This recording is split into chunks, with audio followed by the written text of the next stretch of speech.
भुज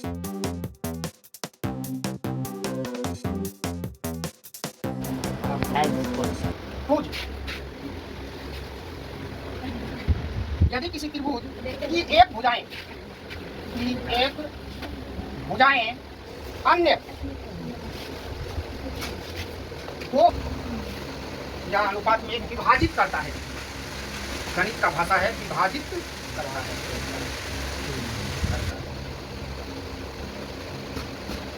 जैसे मान के चलो कि कोई एक हम त्रिभुज बनाते हैं, ये ए बी और सी। इसमें जो है अगर हम BC के समानांतर कोई रेखा की एक PQ खींचते हैं, एक रेखा यानी कि L खींचते हैं और वह अलग अलग बिंदु P और Q पर AB और AC को जब प्रतिच्छेद AQ बटे BQ बराबर AP बटे Q बराबर AP बटे PC, ये होगा। उसके बाद यही तो नहीं, इसको हम AQ बटे AB बराबर AP बटे AC भी लिख सकते हैं। उसके बाद इसको हम बटे PC भी लिख सकते हैं। तीनों का अनुपात जो है क्या होगा, समान होगा। समझ आए? अब कहता है कि इसको हम अगर प्रूफ करने के लिए DE BC तथा DE AB को D तथा AC को E पर प्रतिच्छेद करता है। हम जो है अब इसमें क्या करते हैं, एक त्रिभुज बना लेते हैं। समझ रही है? त्रिभुज बना लेते हैं और उसमें त्रिभुज ABC जिसमें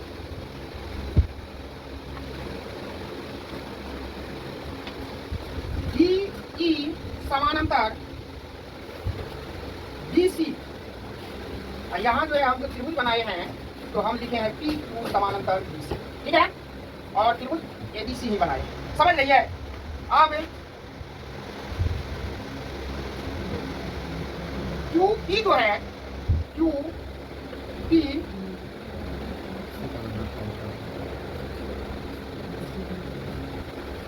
AB को Q बिंदु पर AC को P बिंदु पर P बिंदु पर प्रतिच्छेद करता है। ये हो गया कि हम जो त्रिभुज बनाए हैं तो ये दिया हुआ है, समझा? अब हमको क्या करना है, तो सिद्ध करना है कि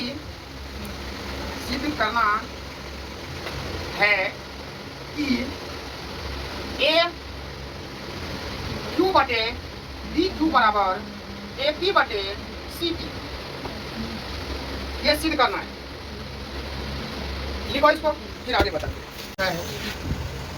क्यों नहीं लिखे हैं?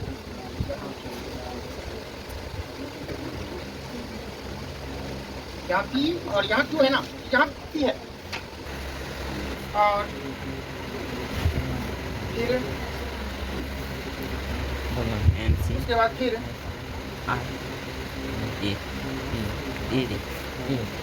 B से B और स्टूडेंट D से Q से ओवरलैप C को मिलाया जाए।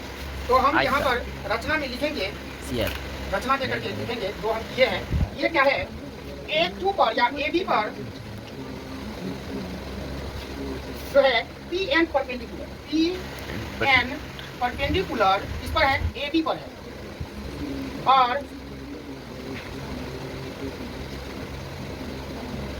QN perpendicular QM perpendicular AC पर है, इस पर है AC पर, और B को P से तथा C को Q से मिलाएंगे और B को P तथा C को इतना हम किए। अब जो है हमको लिखना है, अब त्रिभुज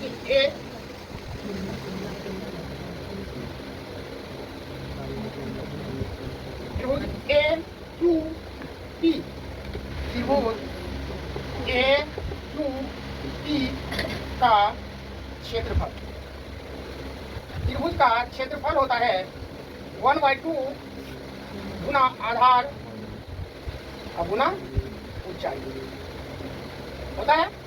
अब जो है 1/2 आधार इसका AB है और ऊंचाई क्या है इसका AB। ये त्रिभुज हो गया। एक क्यों लिखते ना इस त्रिभुज में एक क्यूब की लिखे ना ए वहाँ पर 1/2 ए बी। हाँ तो ए भी यहाँ से यहाँ तक लिख दिए हैं। आधार यही है। आधार को हम ये भी लिख सकते हैं, एक एन भी लिख सकते हैं या तो एक क्यूब भी लिख सकते हैं, इसके लिए कोई दिक्कत नहीं है। क्या होता है अब इसको लिख देते हैं समीकरण 1। अब दूसरी समीकरण अब चलते हैं त्रिभुज B2B में। त्रिभुज B2B में तो B2B का क्षेत्रफल हो जाता है का क्षेत्रफल।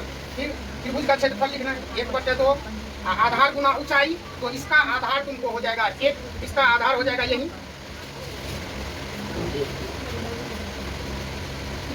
ये यहाँ से मान लेते हैं BQ, समझ आए जी। BQ यहाँ से यहाँ तक BQ ना हुआ आधार जी। तो BQ लिखते हैं, लेकिन ऊंचाई कौन होगा तो ऊंचाई यही होगा NP।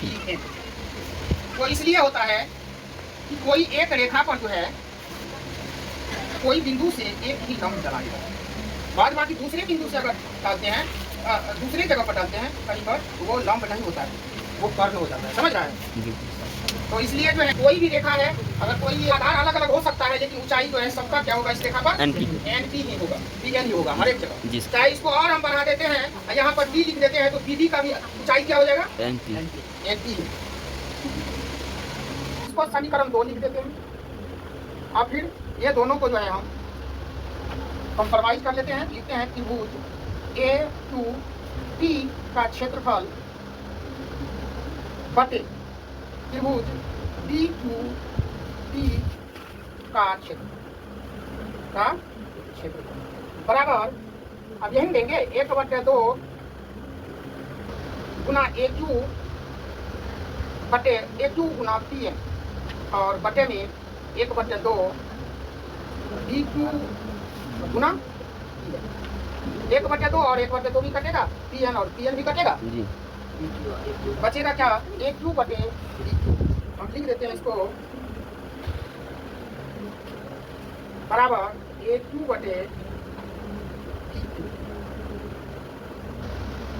BQ बटे। अब इसको हम मान लेते हैं समीकरण 3 और फिर चलते हैं इधर। अब त्रिभुज APQ में त्रिभुज APQ में आधार इसका AP हो जाएगा जी। होगा ना। तो लिखते हैं त्रिभुज APQ का क्षेत्रफल बराबर 1/2 गुना आधार गुना ऊंचाई। अब 1/2 गुना आधार इसका AP और ऊंचाई M2 होगा ना जी। AP गुना M2 इसको लिखते हैं समीकरण 4। उतारो जल्दी। B2C में जो है इसका आधार हो जाएगा PC। तो लिखते हैं त्रिभुज B2C का क्षेत्रफल बराबर 1/4। अब जो है 1/2 आधार इसका क्या है तो आधार है PC गुना ऊंचाई तो यही होगा इसका भी PN।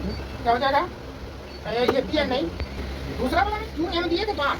अब 4 और 5 को जो है फिर करते हैं पुनः समीकरण 4 तथा 5 से।